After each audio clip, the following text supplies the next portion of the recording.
to be like, hey, find out God's calling on your life. And I was like, I want to know God's calling on my life. There's no religion in the world that talks about changing somebody's heart. Only Jesus did, and only Jesus can.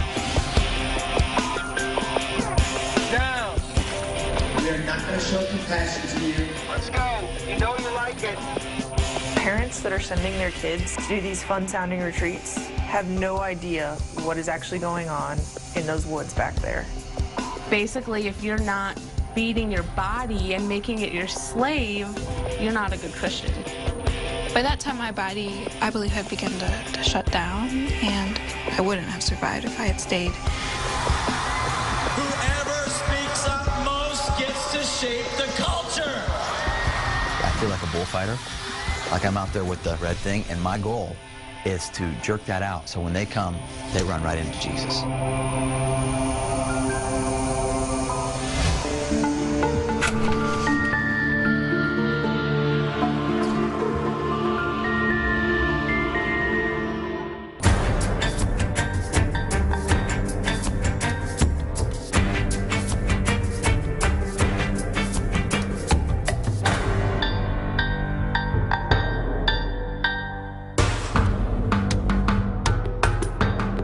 Heard about Teen Mania when I was in high school, and I think I was even in junior high when I first started to hear about their youth conferences. As a teenager, I was really intrigued by the Acquire the Fires and by the battle cries. I just found the congregation of people to be really intense and really powerful.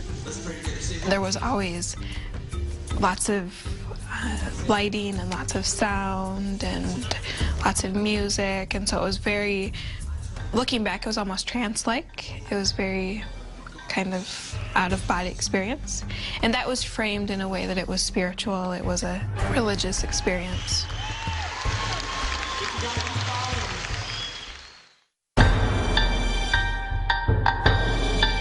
The Honor Academy is a year-long program here at the Ministry of Teen Mania Ministries, and it's designed for young people to take a year of their life, usually between high school and college, and press into knowing Jesus better and deeper, building on a foundation that they've already got, but growing deep in their Christian faith, and learning some personal discipline.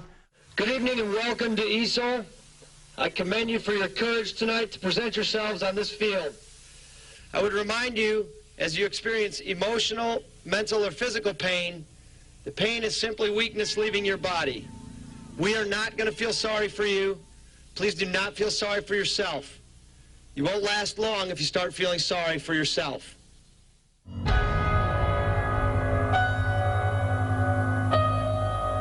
This was the first time that she had seen me in a couple months, and she just realized that there was something really wrong.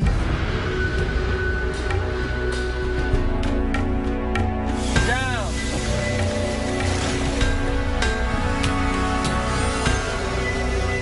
By that time, my body, I believe, had begun to shut down, and she decided to take me to the doctor. And the doctor that I saw actually spent just a huge amount of time with me, and she just asked me if I wanted to go back, and I said, I don't want to go back. I wouldn't have survived if I had stayed. We know that people do their best learning not in a classroom, but actually get out of the classroom and go experience real life. We want them to have non-traditional learning experiences. They have a lot of traditional learning experiences as well in lecture, but we want them to also get out and learn some things about themselves that are not normally things you would experience. I'm not very good with being yelled at. When I get yelled at, I tend to shake and really quiver, and I fear if I do that, just say it lower, they will make me do push-ups or make me work harder. Guys, to pay attention, and you are a loser! This generation has lost some of the fight that previous generations had to have even to make this nation what it is. And so events like ESOL help to kind of reinstill some of that, you know, you can give more than what you think you can, especially if you're relying on the strength of the Lord. Is it the standard to be afraid? No, sir. Are you the standard? Sir, yes. Well, I guess it is the standard to be afraid. The standard needs some help here. You gonna help the standard? Yeah, let's go right here. No. Maybe you can grab it. Once you get in, you can take them off you, but you need to get in first. You need to ring the bell? Sir, no, Don't touch my friend. You need to ring the bell. Sir, no, sir. We need you in that hole now. Yes. head first. Once you get in there, you can take them off, but don't hurt them. When I got back from Texas, I couldn't leave the house, and I couldn't wash dishes. And I remember looking down into the sink of silverware and just thinking, I can't do this. For such a long time, it was just make it through the day. And I just had this panic rising within me because I was trying to remember who I was before Teen Mania, and I just couldn't. I think that was a defining point for me where I realized that a lot of things have changed. Anxiety has a way of generalizing and spreading when it's out of control, so that the person doesn't know what might set them off anytime, and so they begin avoiding everything.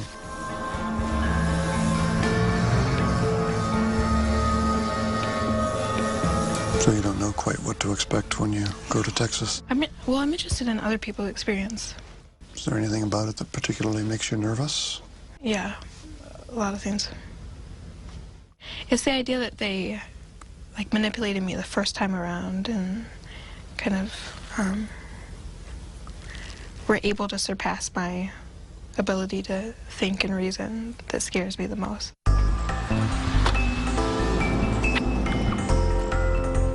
My thoughts about going back to Texas are that she would almost feel compelled at some point to do it in order to prove to herself that she could master it. I think it's normal that she would have some doubts and reservations. Let me hear your battle cry tonight! It was like a drug. I was hooked.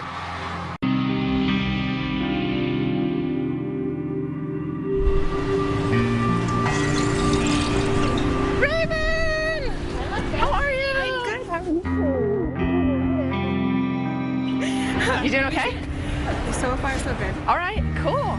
I left Teen Mania 12 years ago, and the first 6 or 7 years coming out of Teen Mania, there was a lot of turmoil, a lot of confusion, a lot of condemnation, and I started to get into therapy after a couple of years, and I started to work through the issues and really dig and go through the recovery process. And then the last 5 years or so, I hadn't really thought about Teen Mania all that much. You know, I was living my life, working, I got married, and then a friend of a friend invited me to go to a cult seminar. It was about how cults work, and I thought, that's interesting, I'll go listen. And I was really surprised to hear that what they were describing in the seminar was what I had experienced, and the recovery process and the symptoms of coming out of a cult life were all the things that I had gone through, and that was a real light bulb moment for me.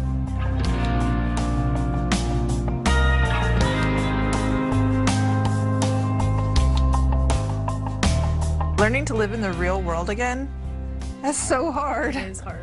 And you keep, or at least I did, I kept trying to make everyone conform to my way of living, like what I thought Christianity was. And when they didn't, I was just like, well, they're backslidden, or they're lazy, or they're not even really saved. I'm the only one that's really saved around here. I got saved at an Acquire the Fire when I was 18. I didn't really know what God was. I was just going to church as more of a social thing at the time, and I didn't really care about my relationship with the Lord. But once I experienced, it was like a drug. I was hooked. It was amazing. It definitely was life-changing.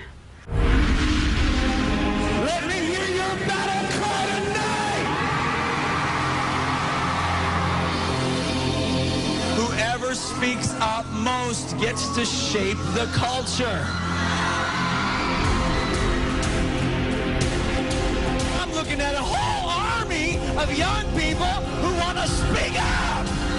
The Acquire the Fire event is it's 27 hours. It starts Friday. It's all day Saturday night. It's a weekend event where you kind of get detoxed from all the messaging that's crammed down your throat with all the media that most kids are watching and submerged in, and extract them away from that long enough and give them a chance to hear the message of the Bible in a way that's culturally relevant to them.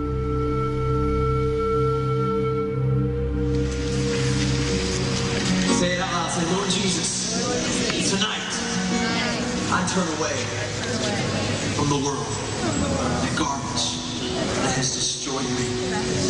I turn away from sin, and I come to you. This year we had almost 13,000 people together in an arena just worshiping the Lord. And it's like a sound like I've never heard, where you just walk in and you see thousands of teenagers, you know, that are really caught up in different things, just saying no to those things and really turning to the Lord. And so it just was an awesome experience for me. It was just a really life-changing experience because I've never really heard God's voice intensely. I was just sitting down, I was just having fun with the, you know, the group and stuff, and I just really heard God speak to me and said, I want you to go here. Like, okay. What if you were the generation that by using your voice... There's also a lot of data out that shows that the younger people are, when they hear the message, the more likely they are to respond. You know, and so I thought, well, I want to get to people when they're most likely. Before, you know, we humans, we think we're smart after we get 20 or 21, 25, and we're like, we don't want to change our minds even if all the logic is right there. So, I have a question for you tonight. Do you have a voice? If I've done everything I've known to do with a pure heart to communicate the message of Christ, then it's really awesome to go, wow, look at, they're really responding to give their heart to the Lord. Once I became an intern and I saw sort of the behind the scenes, it became very fake, because it was all planned, and it was all very much staged, and it lost this sense of honesty and this genuine feeling that I had felt as a participant.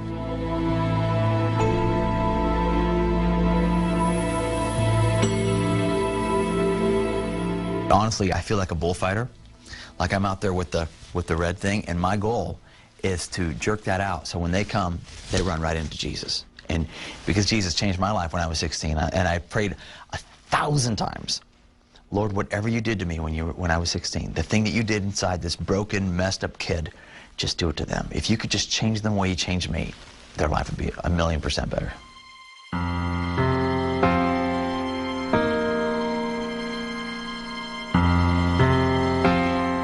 Educating people is the first step on the road to recovery. Learning how this happened, you know, how they did it, that's the first part of it.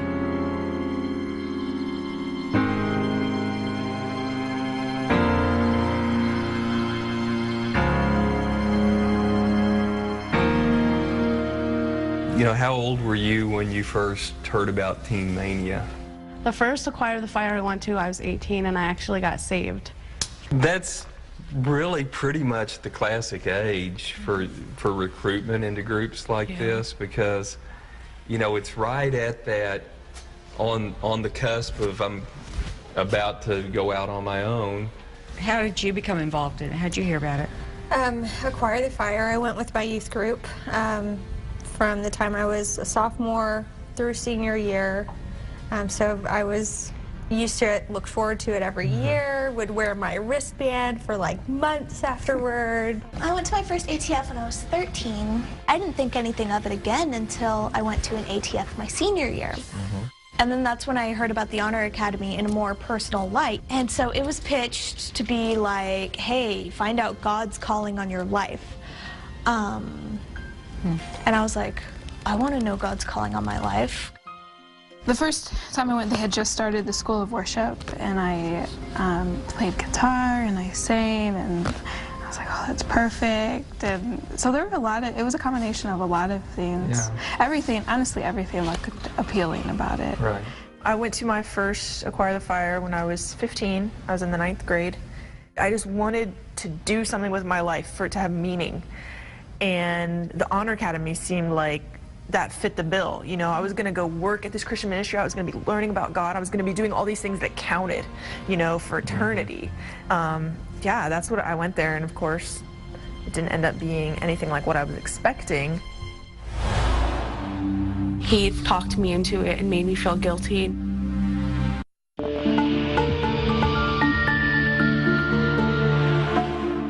4-3, why you crying? Scared, sir. What are you scared of? Are you the standard? It's pretty small. You want a ring? Sir, no, sir. You want to use the wimp out card? As of now, you're wimping out. Go ahead and climb back up. You wimped out.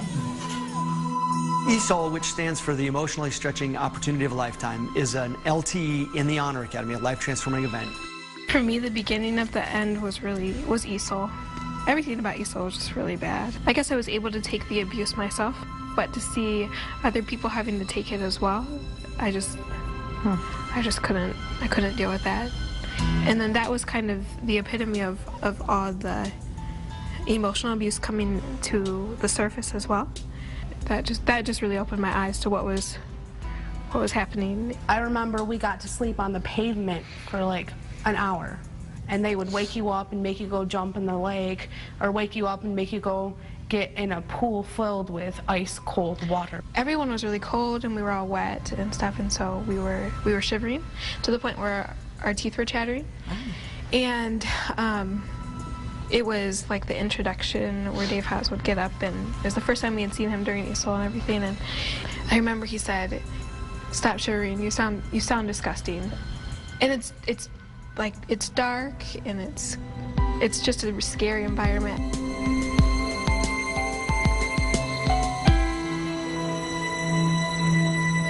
Okay, you're gonna have to eat some of that. Hey, we're gonna keep them moving through the first stations now, so as soon as your team is done and your station Don't you dare spit it up!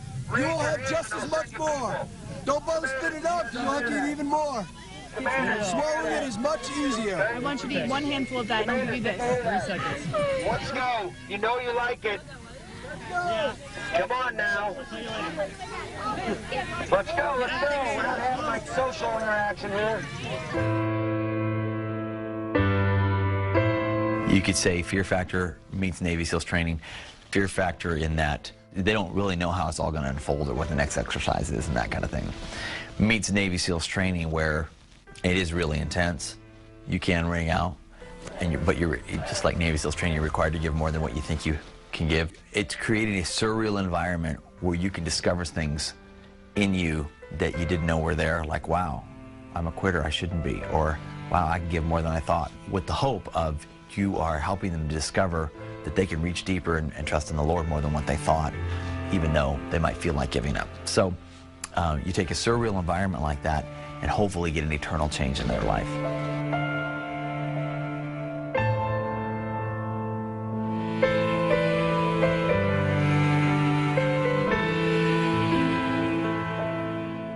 I didn't want to do ESOL, and then he talked me into it and made me feel guilty and made me feel like crap. And I told him my knee, like, I really don't, he's like, no, God will carry you through, you need to do ESOL. And I'm like, I don't think I can. And they basically forced me into doing it by making me feel really bad. And then when I wasn't ESOL, like, there was many points before I rung out that I was just like hysterical and crying. And like the leaders, they weren't being encouraging. They were like, so you want to ring out and you're gonna leave your company out here? You're like, is that what you're gonna do when things get hard with your relationship with the Lord? You're just gonna ring out of it? Like, they were very emotionally abusive, and that was when I just was like, I have to ring out and I have to get out of here. And with us, I know we had to go to work the next day if we rung out at a certain time. There was no rest or recovery unless you finished ESOL. So it was almost like you were doubly punished for quitting.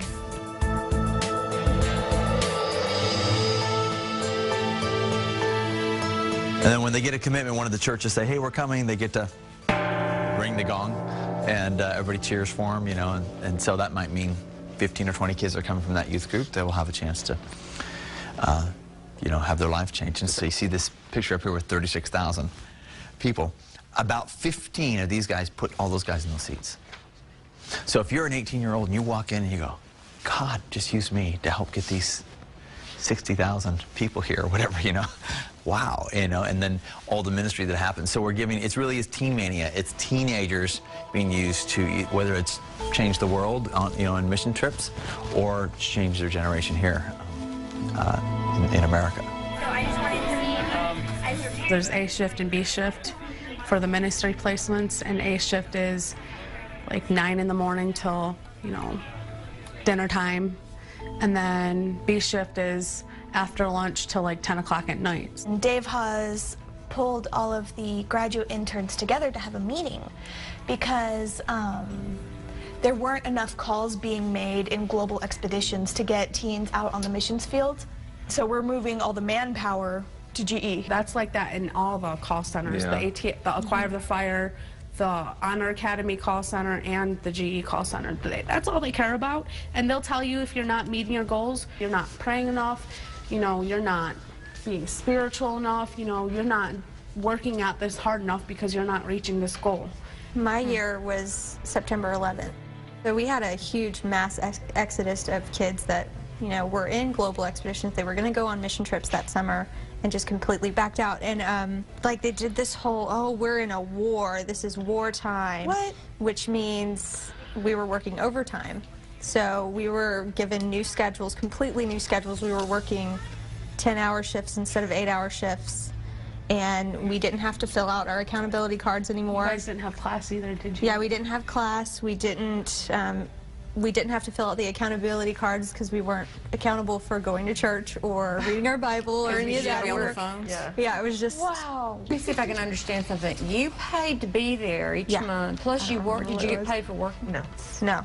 And you would work 10 hours a day, but... Yeah, and you had to volunteer to work those extra hours. But of course everyone did it because required. You were, you were required to volunteer.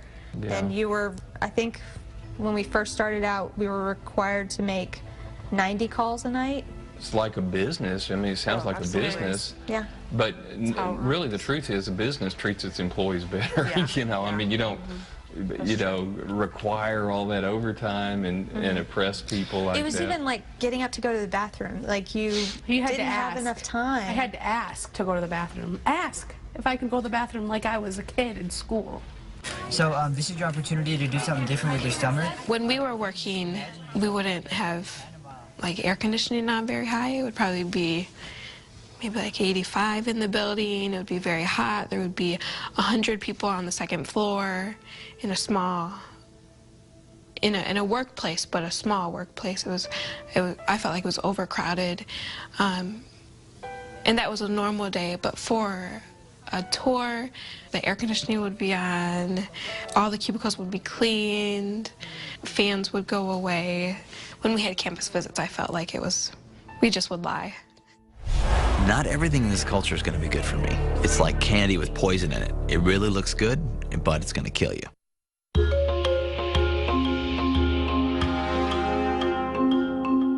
I have learned a lot of things with my walk with the Lord. Like I've learned not to be fear of man, just getting rid of like different stumbling blocks in my life, just getting rid of a lot of things that are in my past and just being able to grow closer to Him. Honestly, the only person that I can think of emulating is Jesus Christ. There aren't, you know, I think that there's skills that we can pull from people, skills that we see are like, okay, I want to grow in that area. But in my perspective, I feel like those people are just following hard after Jesus, quite honestly. There are many things in our culture that are not Christian, don't represent Jesus or the teachings of the Bible or so forth. And if we're going to call ourselves followers of Christ, be known as those who, you know, are identified with Him, then we need to be able to go, you know what? Not everything in this culture is going to be good for me. And it's like candy with poison in it. It really looks good, but it's going to kill you. Robert Lifton wrote really the basic book about thought reform. In that book, he described what he called, you know, the 8 conditions of the thought reform environment. And we're going to look and we're going to see if Teen Mania fit those conditions at all. If it did, then you've been through a process of thought reform. So, you know, you can call it a cult, you can call it not a cult, I don't care what you call it. You've been through thought reform. You've had that done to you.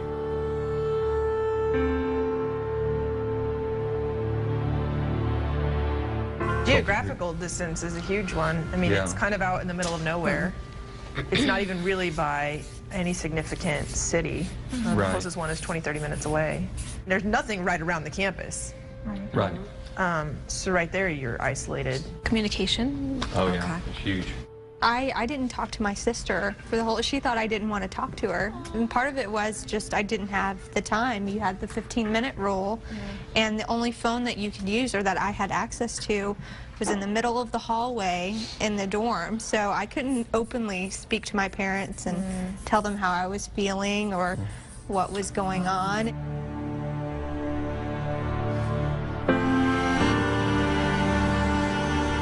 You step out of your own reality, especially the Western mindset of reality, and really just experience the realities of the rest of the world. You know what I mean? Just taking away simple things like commodities, American electronics and whatever, and getting that out of the way and seeing what really does matter.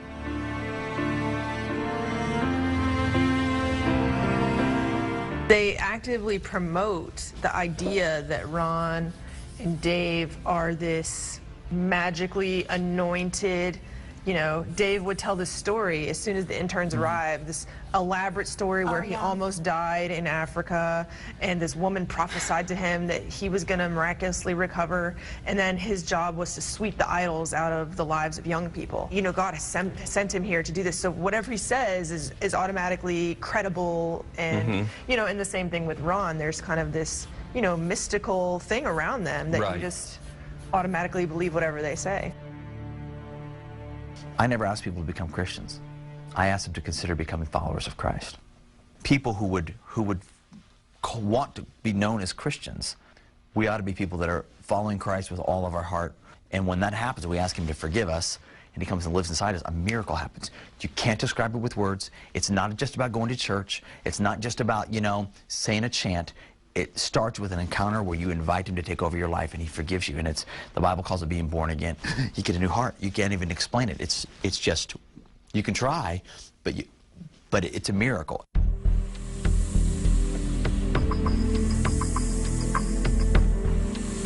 I feel like they were trying to teach you to be perfect, Right. Have that perfectionism. Okay. There's nothing wrong with accountability, because I think we all need that in our lives, but they take it to an extreme. Ron Lewis actually tells the interns that you should always be fasting something.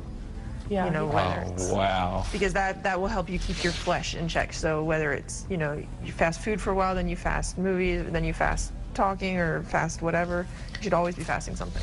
Well, fasting out to Yasmin, we set apart 3 days just to fast from food and really pursue what the Lord is doing in our lives, and just kind of spend that time doing what he's calling us, and hearing sessions from speakers that come to us, and then at the end we all get together and we break fast together and just kind of talk about what the Lord did in our lives over that time.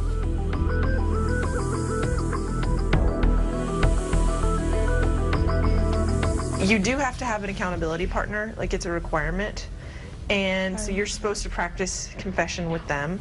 They would say to us, even if you have the thought of doing something, you need to tell somebody right away. Go and tell somebody. Right. Even just the thought. And I'm like, that's kind of weird. Just because it's a thought doesn't mean I'm going to act upon it. And if you are real, if you do show a genuine concern, it's immediately shot down with oh, well, this is the answer to that, instead of oh, well, okay, well, let's approach this, genuinely. Just oh, well. So they have little stock answers for everything. Yeah.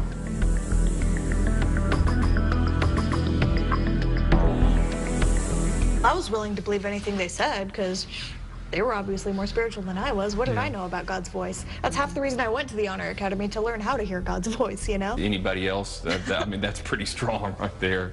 Dave Hawes gives this, definition of honor is the total conglomeration of characters. So he basically says the whole Bible and Jesus is summed up in honor. Okay. It's the Honor Academy. We have the Honor Council and the Honor Code and the Honor Ring, and it's this whole. You can't even question, well, really is what it's all about honor? Yeah. What about, I don't know, love? So here we are in Texas, in the rain, in camouflage ponchos, carrying a cross down the side.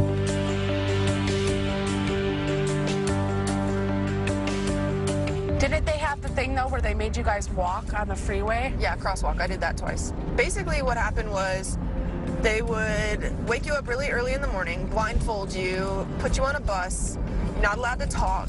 Of course, you can't see anything. And after several hours, they would drop different people off at different locations in groups of 6 or 7 or 8.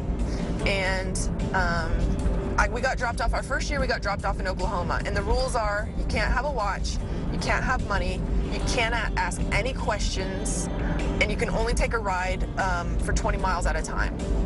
And you had like 2 days to get back to campus, just on prayer. That's so stupid. What was the point? You had to carry a big cross the whole time too. Or my first year, our second day, we went to this church, and it was raining. Of course, we had to walk, so they gave us these ponchos. They gave us camouflage ponchos. So here we are in Texas, in the rain, in camouflage ponchos, carrying a cross down the side of the road, okay? If that doesn't look like a cult, I don't know what does.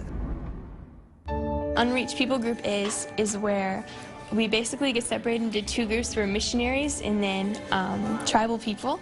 And so the tribal people, we have a big campus out in the back of 400 acres. And so the tribal people all go out there, and as the missionaries, we get the opportunity to kind of role play and try and reach them with the gospel. So it's so much fun, even though we know them. They had this refugee camp up in the woods that we were supposed to go to, and if we didn't make it there in time, then facilitators came after us and they were able to drag us to the jail, which was the ladies' shower house. And these are like tiny ass showers, you know, and you had to sleep on the floor. You didn't have blankets, of course, because it was jail. It's not sanitary. How long were you there? I was in jail like 12-ish hours, I think, because I went to jail at like 4 in the morning, something like that. But you were in that shower stall jail for 12 hours? I'm sorry that happened to you. I mean, that's horrible. Yeah, horrible. That's really abusive. Is.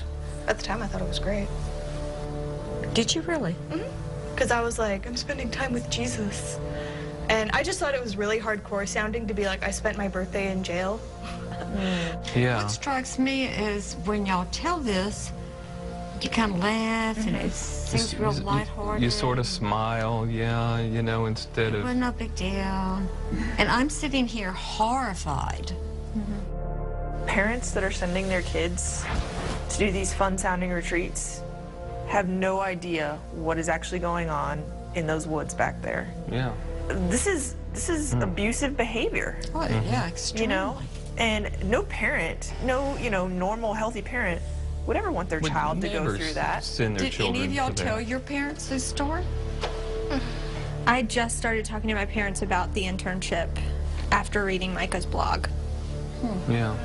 You know, a lot of people have told me that they don't want to tell their parents what happened because they don't want their parents to feel guilty for sending them there or for not, you know, so they just don't, they don't want their parents to know what they went through because it's too heart-wrenching.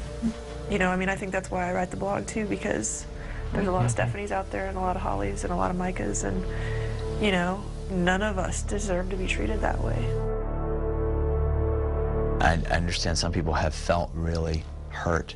Their negative experience may be because they so desperately don't want a in-your-face challenge that they're going to say, well, that's negative. Why would you ask me to do that, kind of a thing. And so that's why I say Honor Academy is not for everybody.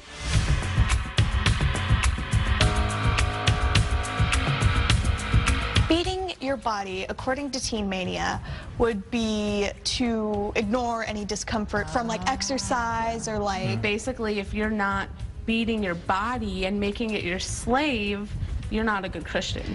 All of that stops you from critically thinking about what are really my needs, what are my desires, what does God really want for me in this situation. Well, the thing is, Dave House would always like, you have to think critically. Think critically, and he was always stressed. So it was very confusing and conflicting. It's like, be a critical thinker, but follow our rules. Don't question anything. Right. Exactly. We're trying to train young people to think critically, and some of the ways that we do that, for example, anytime I teach, I tell the young people, don't just listen to what I say and think that it's true. You need to think about what I'm saying. You need to see, is it in the Bible, what I'm saying? Does it prove true in life experience, what I'm saying? Don't just walk out here and go, well, Dave Haas said this, so I think that's true.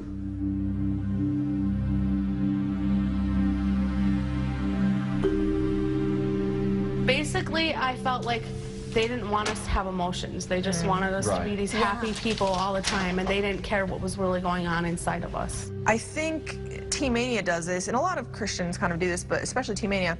They associate whatever is like a normal human emotion or interaction or development as worldly.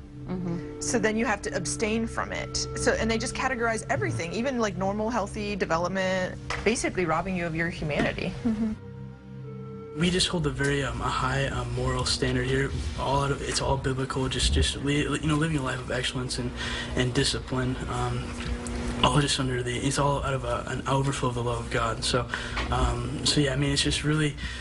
You see interns that come in, just different things that they're struggling with. So we adequately deal with these cases with just a counseling program, mentorship program. We'll put them on a growth plan, different things like that, just different issues that they're struggling with. So.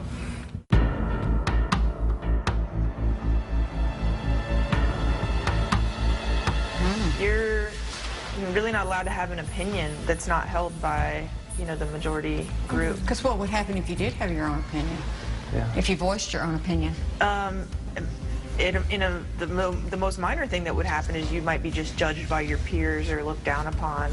But if it got all the way back up to leadership, if it was a serious enough disagreement, Well, the fix-all solution was to just tell them to leave. Yeah, so we can stop the questions. Exactly. Let's engage in critical thinking and look at the issues and decide for ourselves. And you can't have any of that. No. Well, there was no sense of who I was. I had completely lost everything that was my identity before. So I mean, what do you think? Well, I had no needs or wants or desires or goals outside of what Teen Mania told me that I had. And I guess maybe a good way to put it would just be soul murder. I know that might be really extreme, but I think that that's a good way of defining it.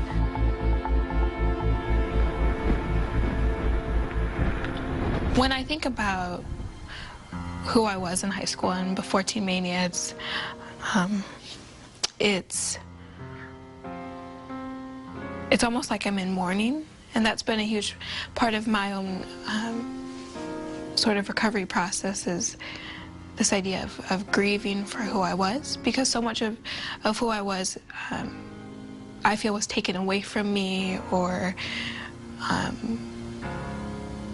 in some cases suffocated to the point where I just didn't think that part of who I am was ever going to come back. We're not doing things that are going to cause people to have problems after ESOL. That was 10 years of my life, all of my 20s.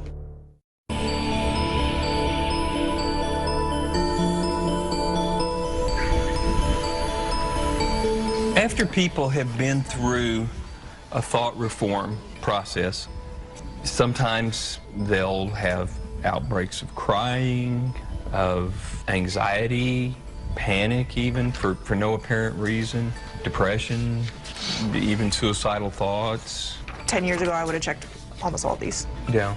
All my college years, this is a description of my college years. Oh, this whole thing? Yeah, the whole page. Avoiding things, being incredibly irritable, having intense feelings, being numb, finding it hard to trust people, feeling detached, losing interest, always on guard, always. Yeah, absolutely. I just had a lot of avoiding symptoms, really.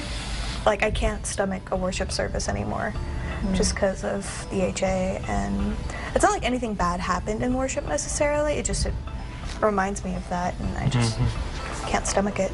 And just looking at the checklist and thinking, yeah, I do have some of these symptoms, which I just never thought about. I think it's that whole avoiding the thoughts, like even a thought of Teen Mania.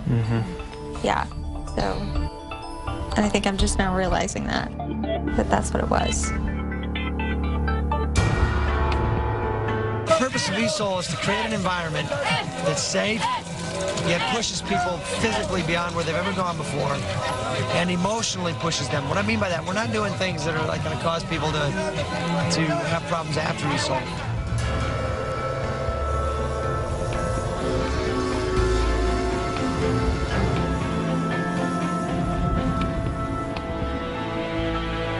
But in terms of the process of thought reform, it looks like, Lifton's criteria, all 8 of them were active and are active at Teen Mania.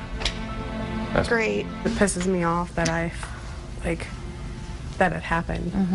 I fall for it all. Is that your fault? No. No, it's not. I really think that the only thing that we're all guilty of is wanting to be good people, wanting to be good Christians, and wanting to help other people. Right. Yeah. That's what we're guilty of. Yeah. They That's took that and they used it against us, you know? And there's no reason for us to feel bad about that. Exactly. You know, we were just kids. It's just hard, like...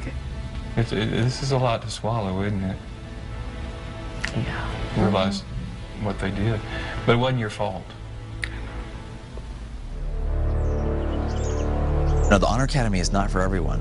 And if you don't want that challenge, you know, probably not a good place for you to come. We want to help you rise up to become the leaders of your generation. And in order to be a leader, you've got to know how to deal with challenges and very intense situations. It's taken me a decade to get to that point where I'm opening up and I'm having friends. Because even 2 years ago, I didn't have a social life. I didn't socialize. That was just something I wasn't comfortable doing yet. Wow. You felt so alone and you felt like nobody else really had that experience you were dealing with. Yeah. That experience has changed you forever, and beginning to accept that and being okay with it and being okay with who you are now, that's another way that you'll be dealing with the loss. It wasn't until just a few months ago that I realized that I'm allowed to enjoy my life. Yeah. And I'm not angry about what happened to me for those 2 years that I was at Teen Mania, but I'm angry about the last, you know, the 10 years following that, that I didn't think I could enjoy my life. And all of the crushing guilt and condemnation that I lived with. You know, that was 10 years of my life, you know, all of my 20s. Yeah. Everybody's way of getting through this experience and healing, everybody's recovery is going to be different. And there's no cookie cutter way to do it. Yeah, I don't even want to go home. Yeah. Because, like, this has been so helpful, and I feel like when I go back home, I'm just going to be, like, stuck. Or, like, I'm going to backpedal, you know? I think the reality is that's part of the isolation that you feel coming out of, I mean, I was so lonely my first year out of the Honor Academy. So lonely, because nobody could relate to what I was going through. And it's hard. It's not easy.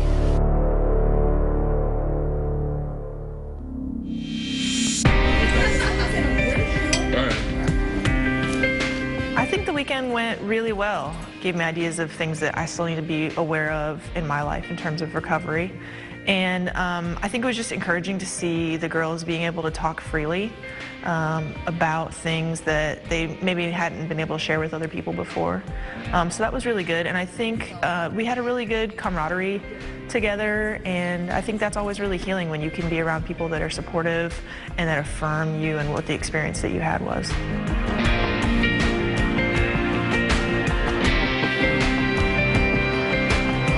This weekend was really good because it was like a safe environment, and I could really talk about my experience at the Honor Academy, and I didn't feel awkward or uncomfortable or like people were judging me or not understanding. And I think that's the kind of environment I need to be in order to really recover.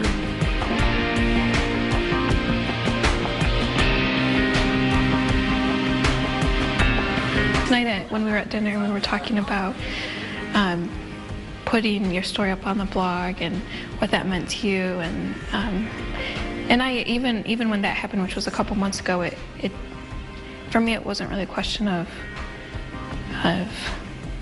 if it happened or not. It was more a question of is someone going to validate my experience, and am I going to gain more confidence sharing my story?